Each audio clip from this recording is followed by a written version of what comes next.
Right. Good morning, everyone. Welcome to what is a glorious day down here in London. I can only imagine it's in fact even more glorious up in Glasgow, where the world leaders are about to meet to discuss one of the biggest topics facing humankind at the moment. Welcome to our webinar on engaging communities for climate neutral cities. Thanks to everyone taking an hour of the day to come listen to what I think is an excellent panel lined up ahead of us this afternoon. A few bits of webinar housekeeping to start off with. The webinar will be recorded and can be accessed online later. Please participate on social media using the hashtag #EngagingForClimate. Use the Q&A function on the bottom of your Zoom bar to post any questions during the session. And if you want to ask questions to a specific speaker, please leave their name in the comments so I know who it's directed to. All questions will be answered during the Q&A session at the end, and we'll send a link round of the recording and any relevant materials to you all after, which please feel free to share with any colleagues who weren't able to make it today. So as I said, we've got a pretty stellar lineup here with us today. So from Commonplace, we've got our very own Mike Saunders, who is our CEO and co-founder of our engagement platform, who can talk a bit about what we're doing to help better engage local communities in some of the topics facing climate change. We've got Chiara Carlini, who is a senior program manager at the organisation Public. Chiara runs a number of challenge programs, helping government departments source and deploy new technology as part of Public's work. Laura McHard is the co-founder of After the Pandemic. She, After the Pandemic is an organisation an initiative rather, to rethink, reimagine and redesign our communities and cities to be greener, vibrant and more resilient through the power of creativity and collaboration. And last by no means at least is Purna Desai, who is the co-founder of OnePlanet. Purna worked on bioregional projects and enterprises in sustainable forestry, reviving the lavender industry of South London, converting tree surgery waste into biomass for energy and real estate development. And I'm your host/compare for this morning. I'm John Howard and I am the head of public sector in the South for Commonplace. So just to set the scene slightly, and I'm sure no one on the call needs an introduction as to the challenge we face in terms of preventing the climate crisis that the globe is facing. But this Sunday, we've got our chance to break through and make steps forward. We have 197 parties from across the world coming to Glasgow to set out the future of the fight against climate change. COP26 aims to agree a comprehensive and coordinated climate action. Essentially, this helps to build on the work of the Paris agreements. And while Paris helped to set the destination, Glasgow needs to make it a reality. And it's the opportunity not only for the British government, but for the world of policymakers and third sector groups to come together and set out a real solid action plan to help deliver some of the ambitions we've already set out at the Paris Climate Accords. But we can't purely rely just on the changes introduced by government. And actually, as communities, we also need to take action. How can we engage different communities and what action are they prepared to take?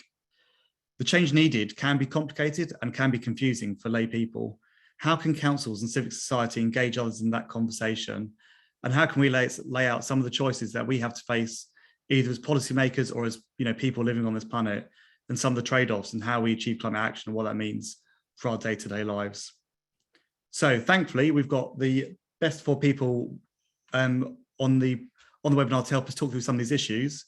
First up, we have Chiara, who's going to run us through her presentation, talking about how we can engage communities through some of the digital aspects. And Chiara, I'll stop sharing my screen and hand over to you. Thanks, John, for the introduction. I'll start sharing my screen now. And here we go. Thank you so much for having me today. As John mentioned, I work for an organization called Public, and I'm here today to tell you a little bit about Tech for Our Planet.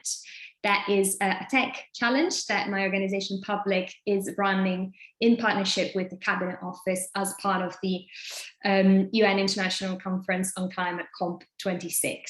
So the goal of this initiative is to pilot and showcase great innovative technologies that will help us reach net zero targets, and successful companies, including Commonplace, that is bringing us together today, will showcase the technologies on an international stage at COP26.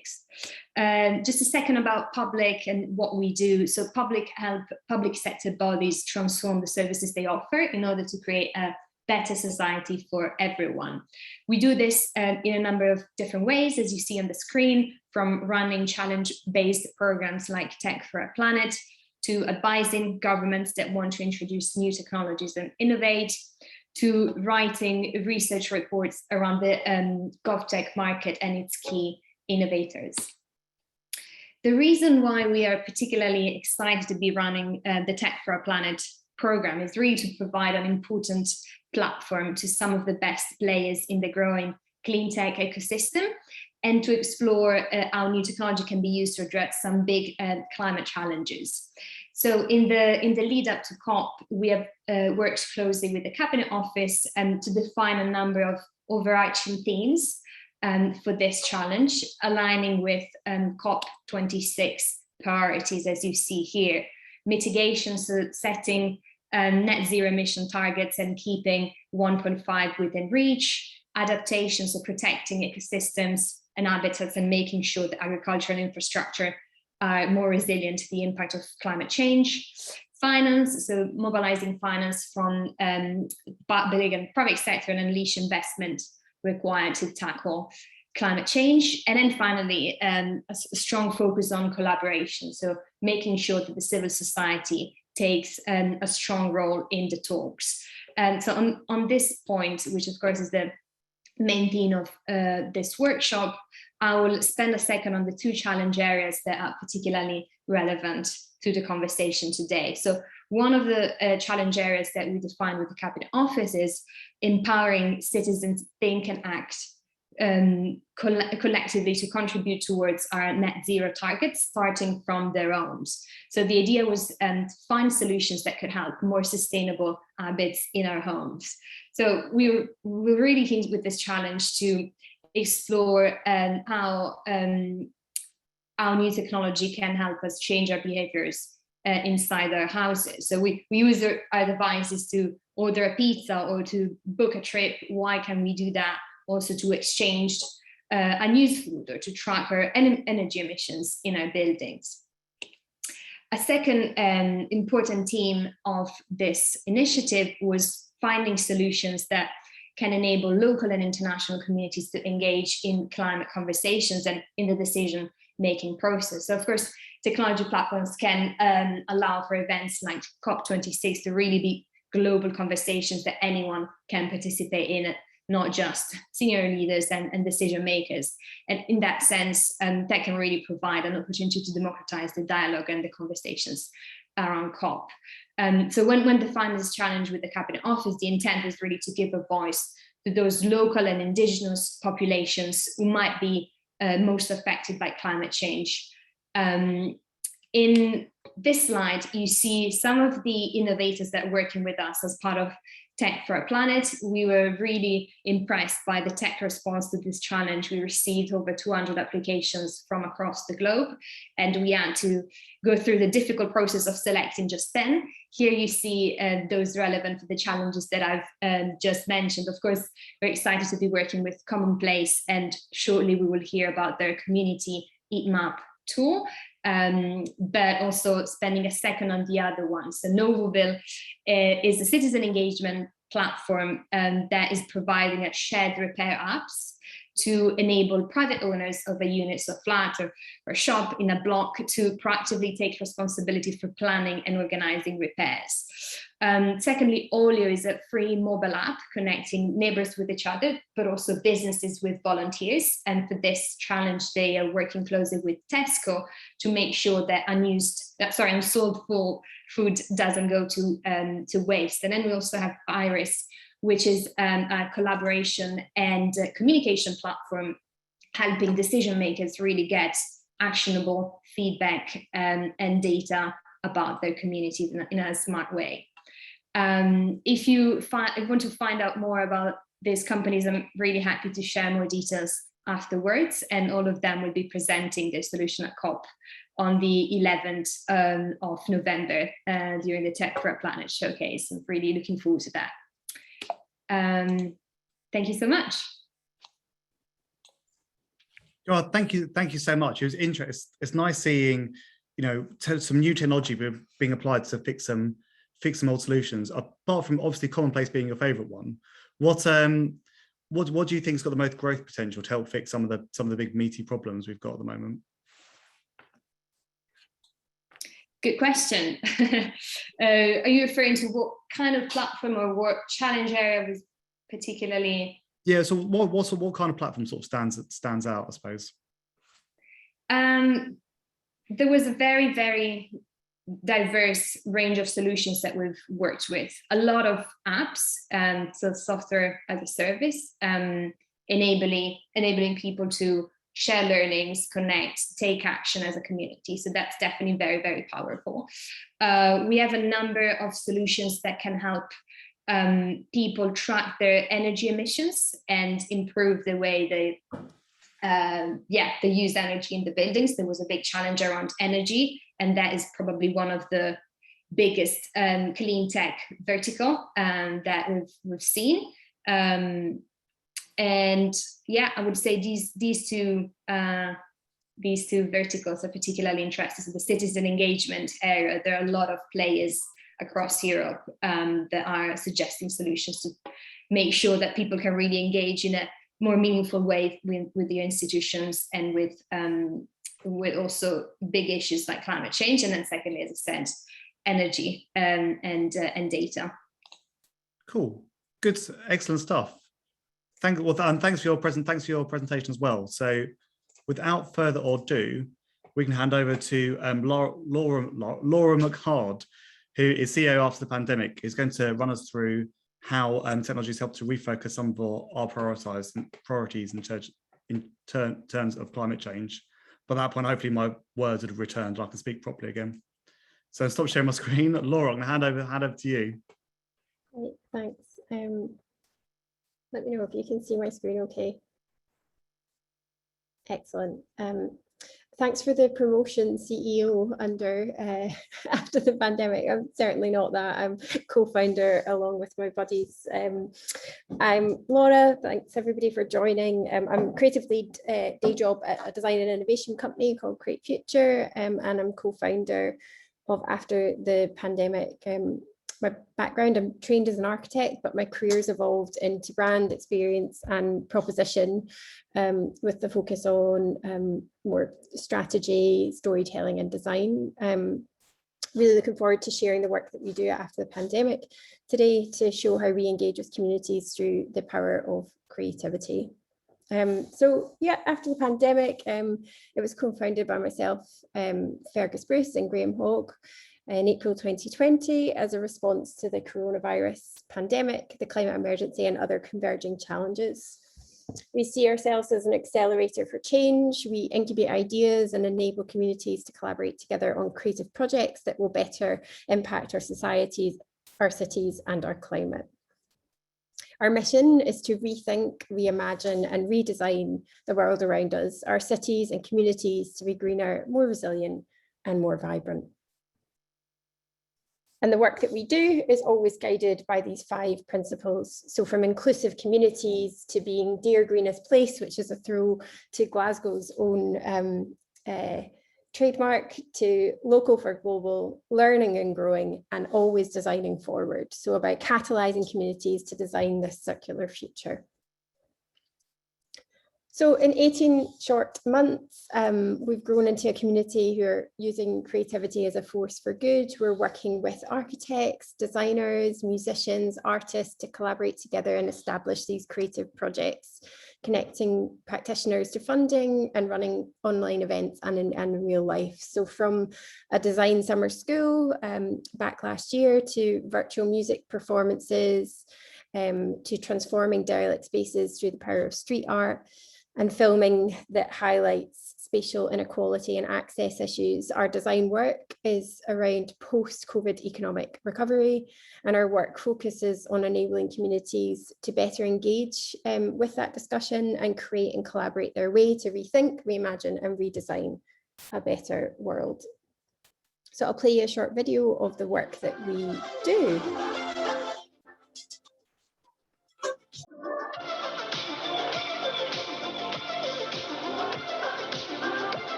So to give you a little bit of context as to how this all started, it began in lockdown 2020.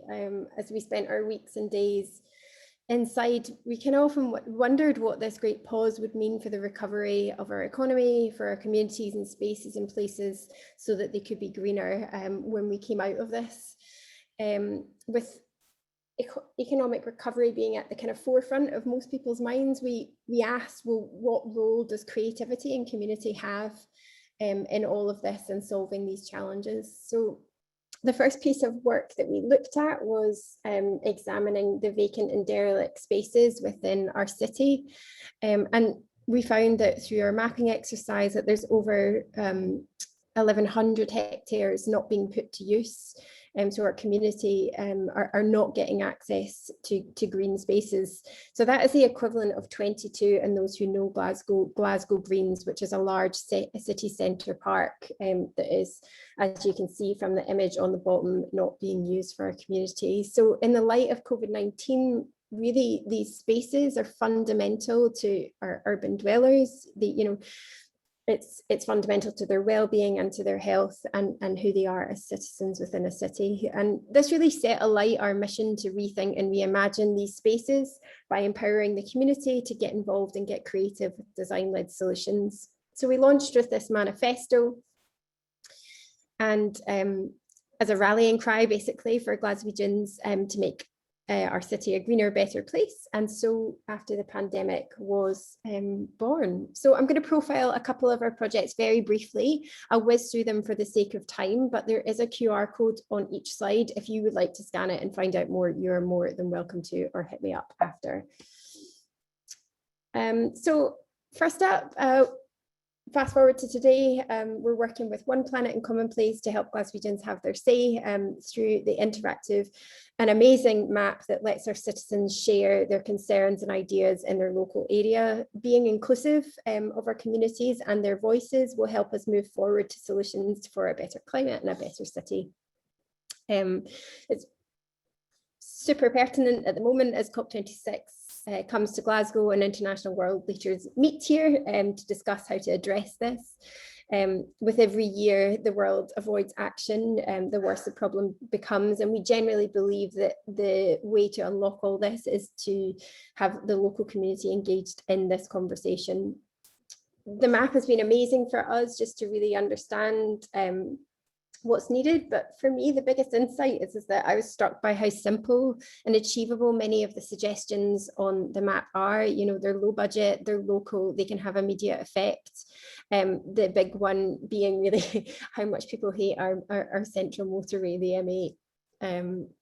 So that quite nicely takes me on to one of our earlier projects from last year, which was Greenspan. So said M8 and the Kingston Bridge, there's over 150,000 cars that cross it daily.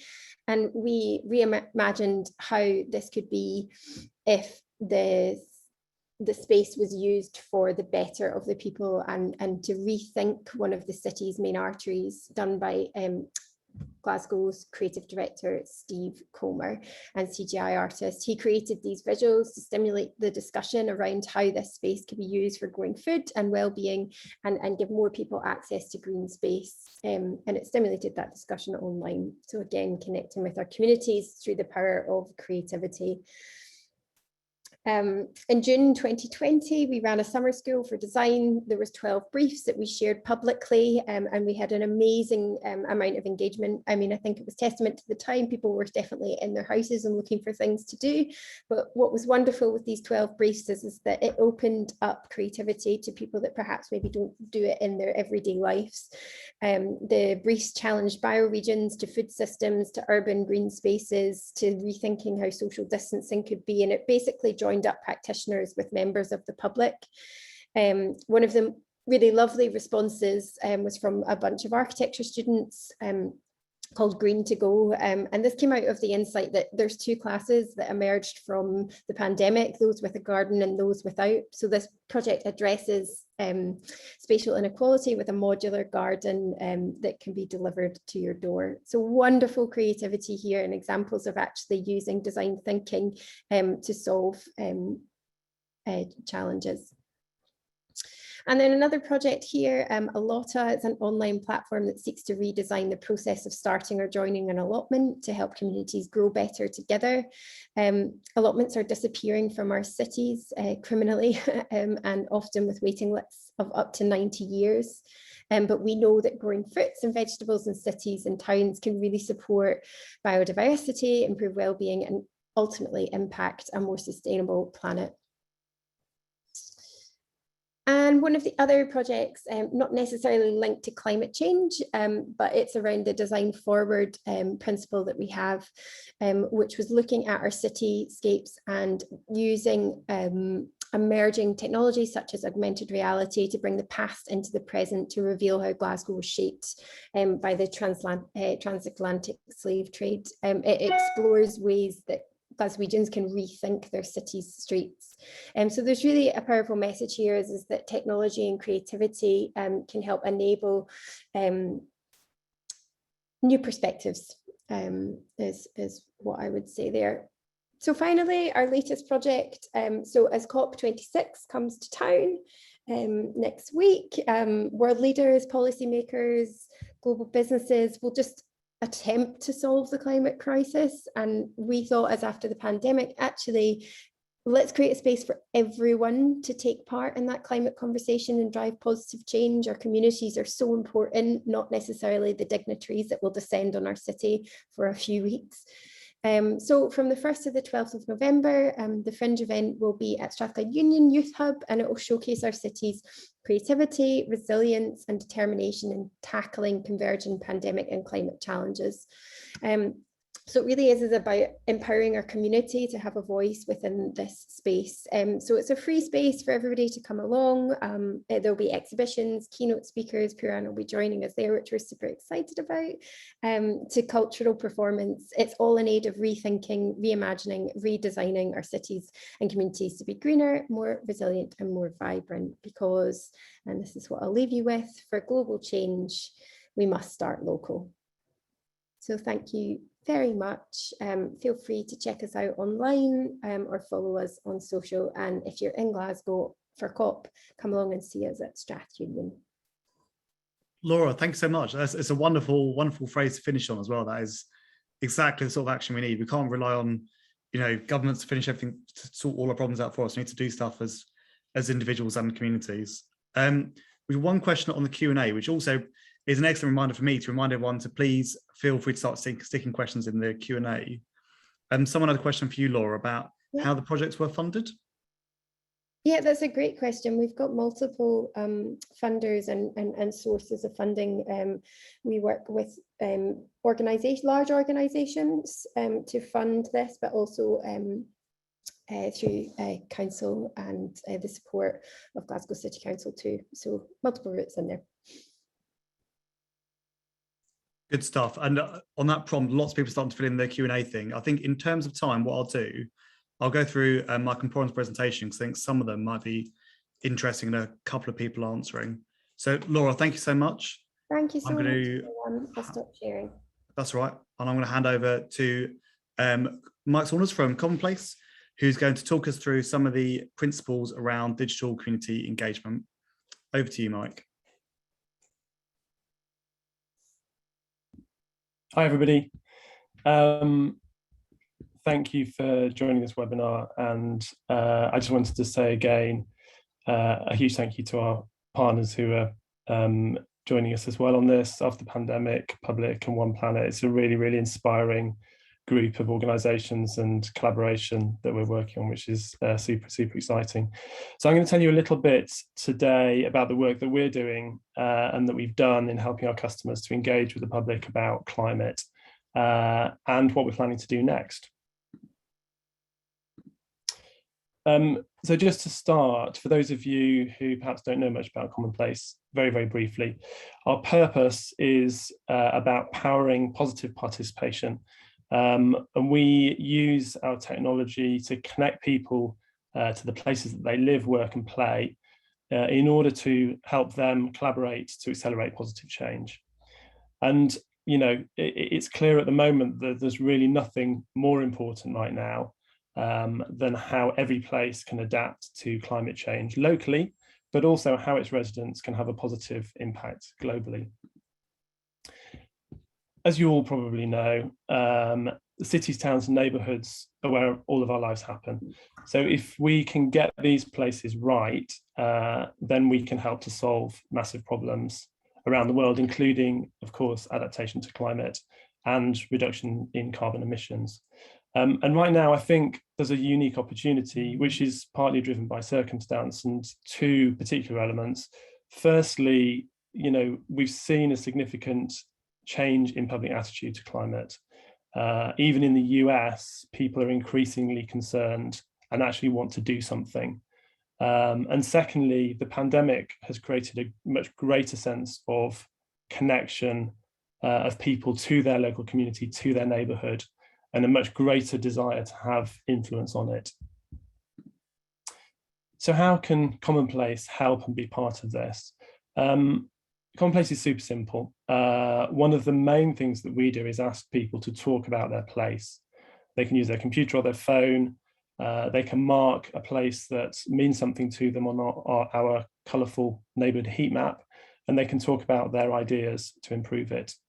We also facilitate and help our customers to present plans for change. And in this case, you can see the blue example there is the Manchester Climate Change Authority, who we've been working with to gather feedback and suggestions on their policies. So these tools are supported by a powerful analytics engine and dashboard, which interprets the comments into meaningful data so that you can immediately gain insights and take action. And our bread and butter work is with local government, with housing associations and organisations and developers to help them engage and to plan cities and developments and neighbourhoods. And we've been tremendously successful in helping them do this. Over 4 million people have engaged in over 1,000 projects so far. And above all, our tools are really easy to use, both for local governments and developers and housing associations, but also for the communities. So that enables you to get extraordinary reach, get more people and more diverse input. It helps you cut down your time, and it gives you some really robust data that speeds up and reduces risks on your projects. So, you know, we're aiming to help you save money as well as helping you to collaborate on saving the planet. During the pandemic, we made our platform available for public conversations about adapting to the pandemic. And we had incredible rates of interest around the country with over 500,000 responses. And because this worked so well, we've turned our thinking to how we could apply a similar approach to engaging the public around ideas and adaptations to climate. And the exciting news is that today we're launching a similar offer around climate conversations, which John's going to tell you about a little bit later. I won't steal his thunder.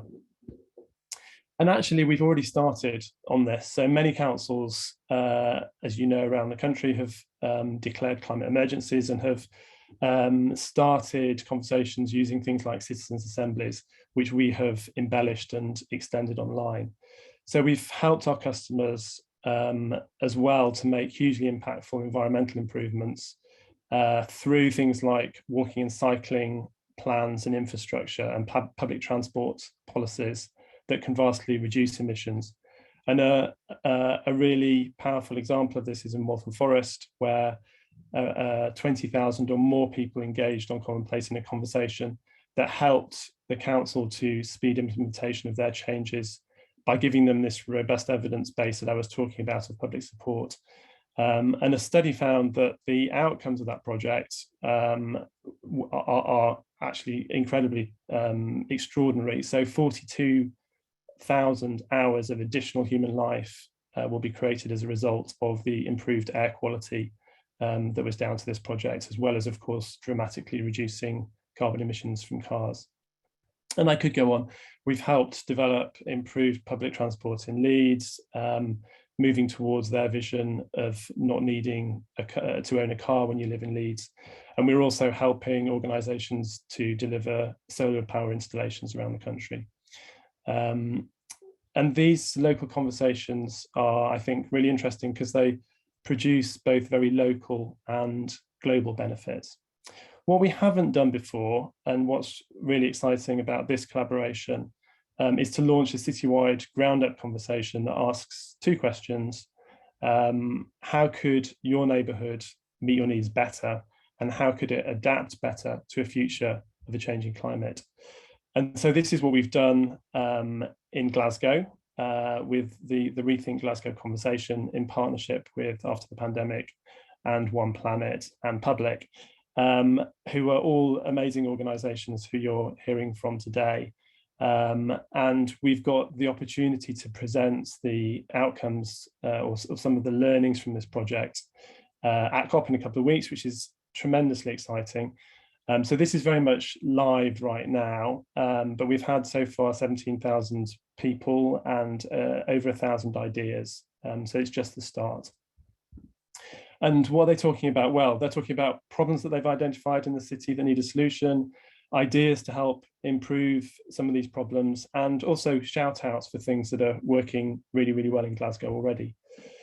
They've identified places all over the Glasgow region. You can see that heat map on the left-hand side, with the greatest density in around the city centre. And we're in the process right now of looking at how these ideas about different topics are distributed around the city.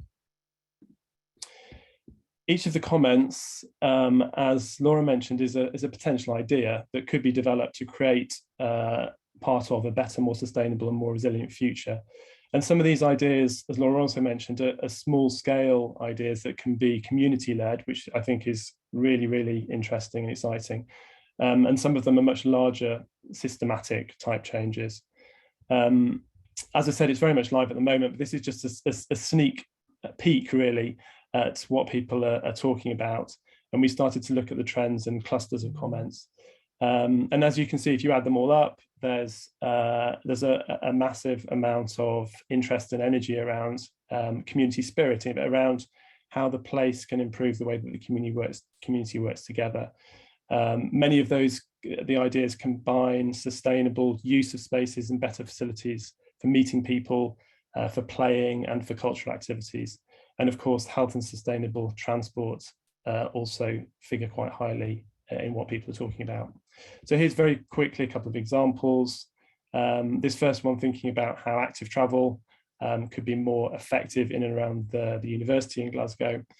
And then another one which I like, which is proposing transforming derelict sites into social spaces that mix real rewilding with play. And there are thousands more that you can go and have a look at on the site yourselves. But this is just the start. And as I said, there's right now, I think, this unique opportunity for people to be involved in reactivating and being reconnected with their neighbourhoods by COVID, and also the fact that we're reaching the tipping point of realising that, or communities realising that they need to act on climate.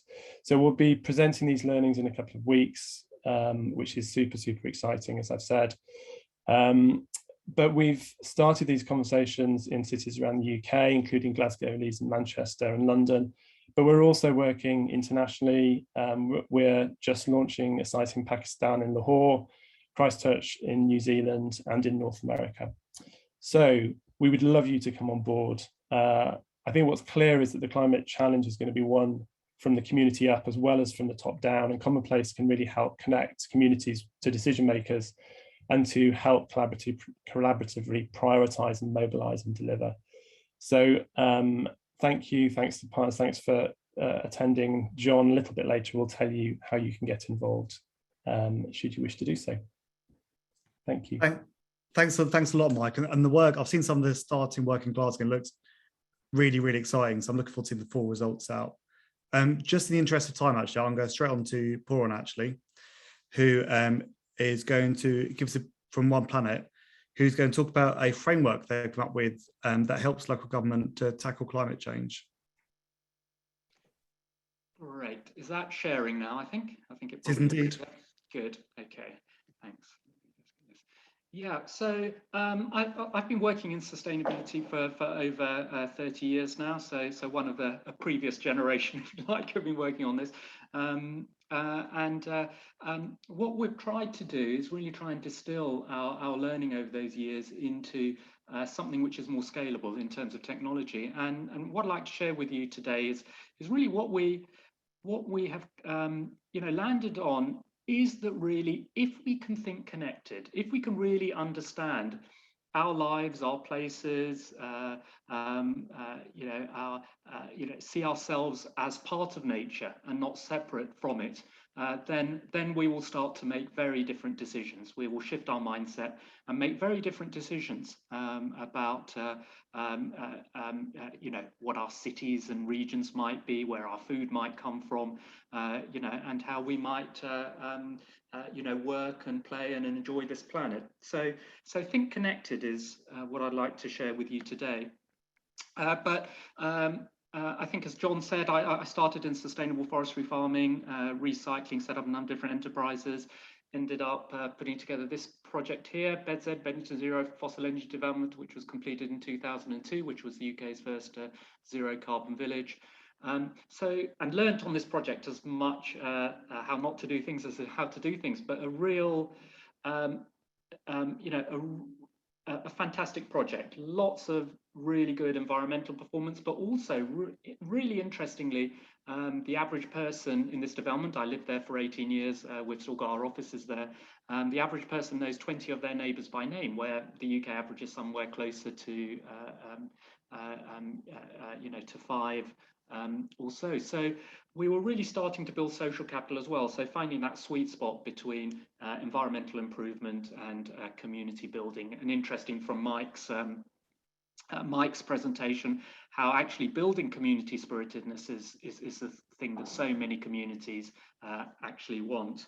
During the course of this project, I actually coined the term One Planet Living. We were getting so much data around, we had 27 university research projects on it. We were getting all this information, but we didn't really have a story to hang everything together so we could communicate, and engage people in building more sustainable communities or more sustainable product services. And really simple idea, which I'm sure a lot of you are familiar with, but if everyone on Earth consumed as much as the average European, we'd need 3 planets to support us. If we all live like Americans, we'd need 5 planets. And worked with my colleagues to create 10 very simple principles of sustainability from, actually, we used to have it the other way around, from zero carbon energy and zero waste through to equity and local economy and health and happiness. But after a few years of that, we actually, they're all equally important. So there's no one principle that we think is more important than another. We are not going to be happy and healthy without sustainable food. We're not going to, have equity without actually, having a zero carbon energy future. So all these things are equally important, and they're all absolutely interconnected. But we started to flip up to health and happiness first, because that's what people were really interested in. So it was a really, we created a really simple story and these 10 principles. And then I had the real pleasure over 17 years of leading an international initiative called One Planet Living, which worked in over 30 countries, creating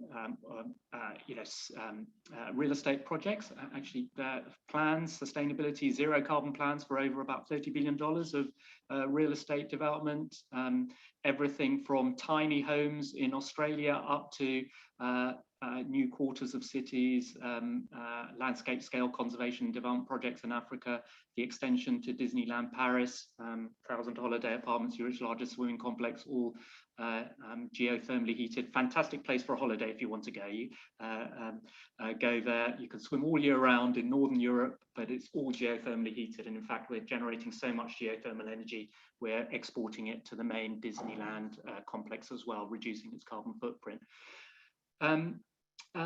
We also used, creating a simple story is so important for engaging people. And this also enabled us to to secure the contract, to write the sustainability strategy for the London 2012 Olympics, which was called the OnePlanet Games. I can't take credit for this, but my colleagues can.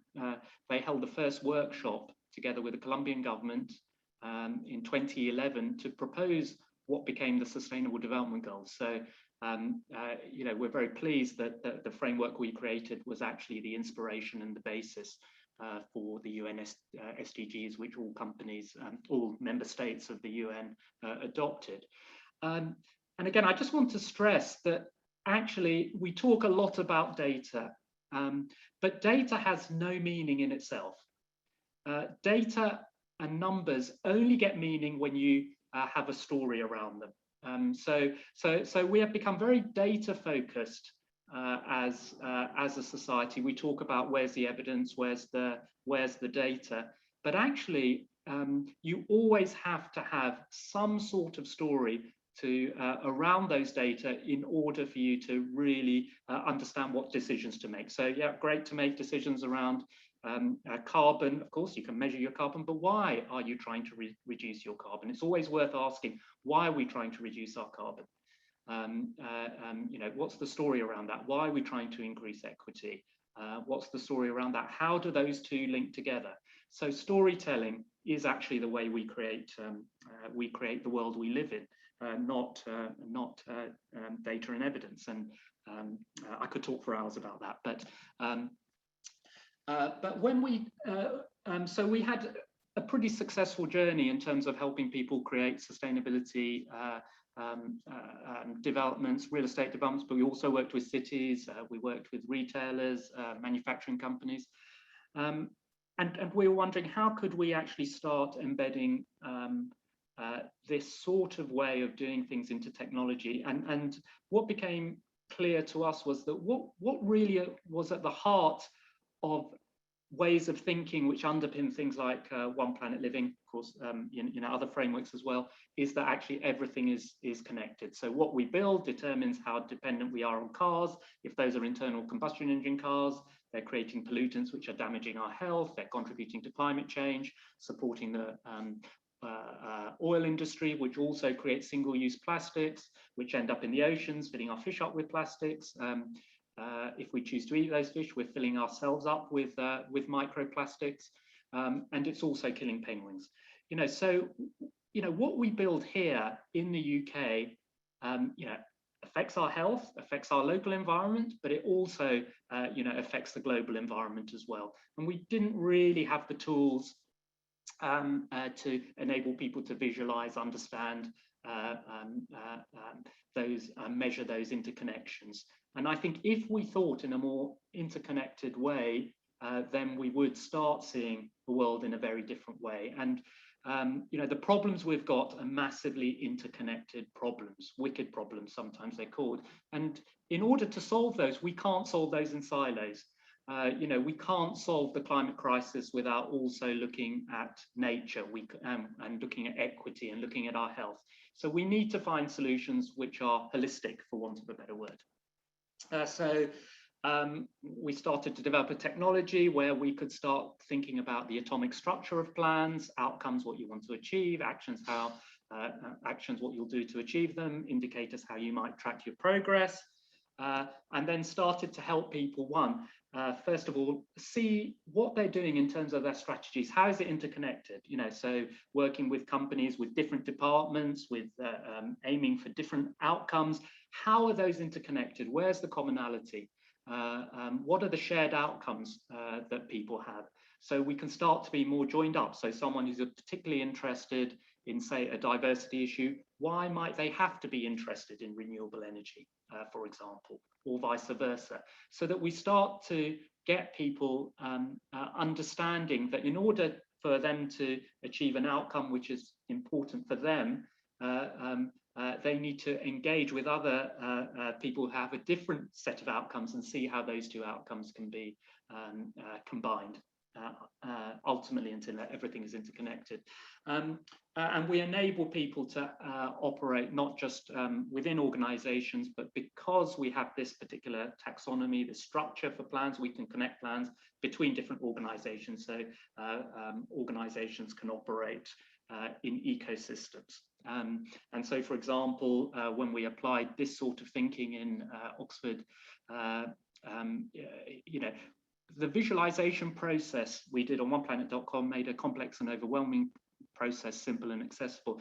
You know, so if we can give people the tools to understand that everything is interconnected, I think we can get much better decisions. And it's really, really fun now to be working with Commonplace and after the pandemic to see how we might do that in Glasgow.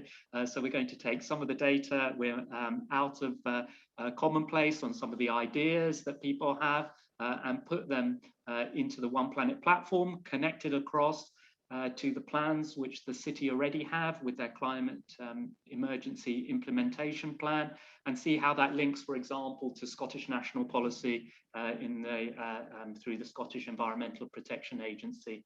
I'm very pleased we're actually working with the Connected Places Catapult to take their net zero tool to help local governments create responses to the climate emergency, which is an Excel-based tool. We've put that online for them, and it'll export its outputs into OnePlanet, so then the local authorities can reach out into their ecosystem, engage.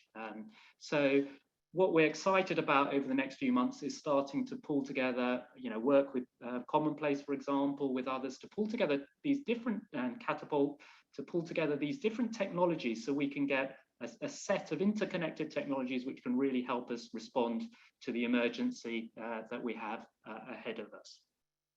So I'm going to stop there, I think. And, Thanks so much. It's really interesting. It's nice, as someone whose other hat is in local government, it's nice to see some practical stuff we can get on with and some like proper frameworks. Makes our lives a bit easier in explaining some quite complicated decision making. So just before we head to the Q&A, so please, now's a good time to put your questions in the Q&A box on the bottom of Zoom. I just want to flip back to something Mike talked about, which is our Commonplace offer, which we are offering you and anyone else who would like to be involved as part of this. So we are offering organizations and people and companies the chance for a free climate change heat map. So you get free for use for 3 months' time. And it is, as I think, you know, some panelists have talked about already, it is a great way to talk to local communities about the changes they would like to see to tackle climate change. But not only that, talk to them about the change they're willing to participate in. This is not just a one-way conversation where we say, here's what we're doing, let us know what you think. The tool and the heat map is a really great way of engaging lots of communities in a conversation about the place that they love and they live in, and also about how we can tackle climate change and can reach in some of those hard to reach groups. So whether, you know, they'll be different to each individual place in the country, but whether it's like an estate or whether it's a particular community group, you know, a map is a really great way of getting in there in a nice visual way. And I'm hoping that's given Novella enough time to load up the question on the Zoom. So in a minute, we're going to flash up a question. If you do want to participate in the map or hear more about it, vote yes, or I'd like to learn more, or if you don't hear about it, well, I suppose I've talked about it now, so it's slightly tough.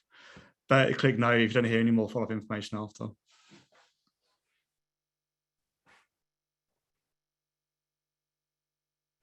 Give everyone a chance to respond. It does feel slightly like I'm watching an election tally because I've got the results coming up on the screen. And then we'll flip over to Q&A.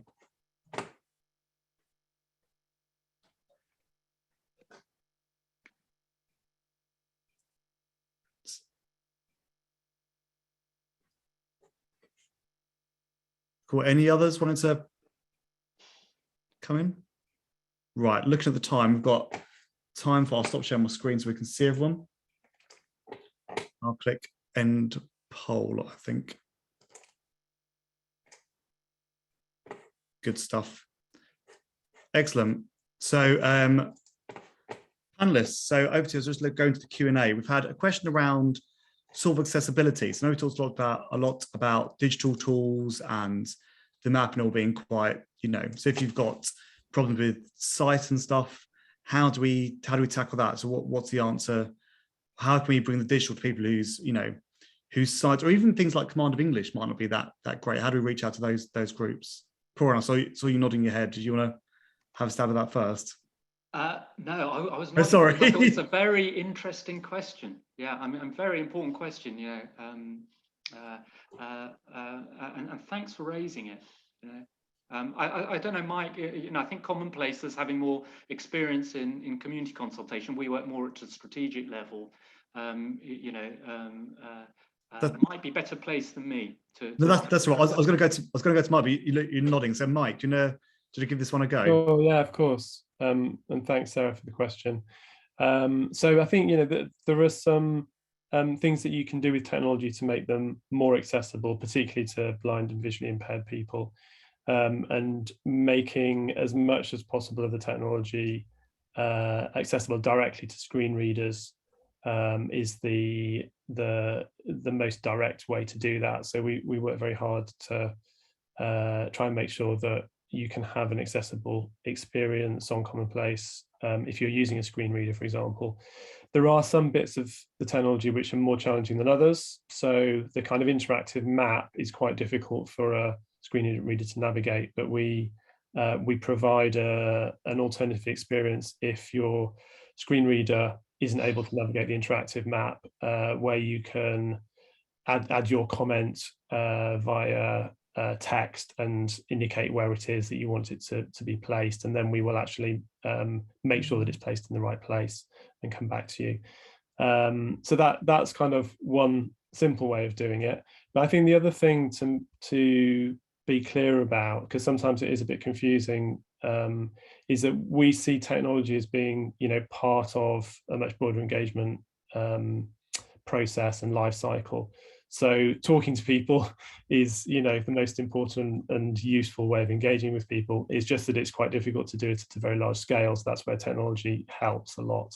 But one of the things that we are really interested and excited in is joining up the conversations that happen offline and happen online, and using technology to help do that, so that when you're having a face-to-face conversation, you can actually use technology to record some of that, not necessarily as a video or anything, but record some of the key points, and then upload that so that it's part of the overall analysis and story that the information builds. So I think it's kind of thinking about it holistically, as well as just the what technology on its own can do, which is also very important. Thanks so much, Mike. So it also, as you said, it's important to include everyone in the conversation. So it's good to hear how we can reach out to other groups. The question I'd like to pose to the panel really is that I think a lot with climate change and the environment, last one before we just wrap up so you can be quick, is always feel like it gets put in the too hard to do box. And people won't want to engage only the climate activists. And in the community engagement programs you've done, has that been the case?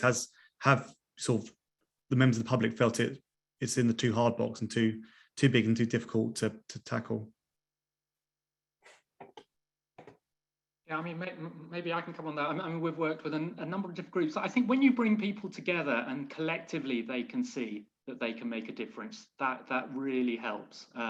It is too hard for any one of us as individuals to do, but if we can come, together in communities, then we can actually make a significant difference. So for me, I think it's helping people see that they're not the only ones who want to make a difference, and then collectively committing to make a difference, or finding ways. It's not necessarily a tough commitment. It's sometimes a very nice choice.